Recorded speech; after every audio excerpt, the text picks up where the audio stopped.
Now, Joe, I imagine that when you die, Mary's going to be the one that has to handle the problem with the funeral, right? Okay, Mary, do you know what the average cost of a funeral is these days?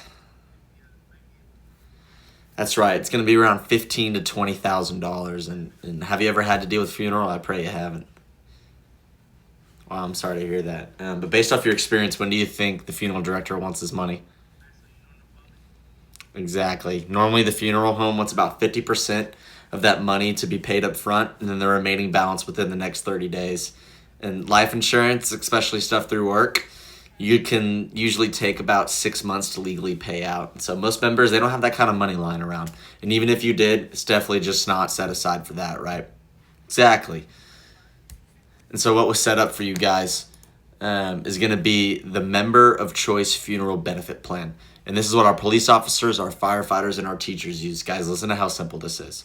So when Joe dies, sickness or accident, can be anything. Mary, you're going to simply take your certificate to the funeral home, and most, if not everything, will be taken care of. So that's services, casket, embalming, headstone, you name it.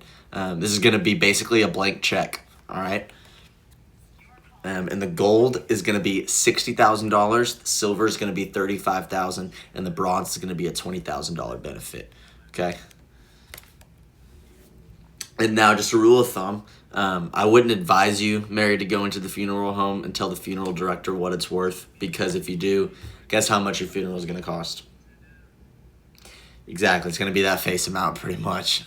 So what I tell my clients and what they usually do instead is they go in to the funeral home, negotiate their best deal, because the money that's left over is actually going to go right back into your family's bank account, and the funeral home director has no idea of ever knowing.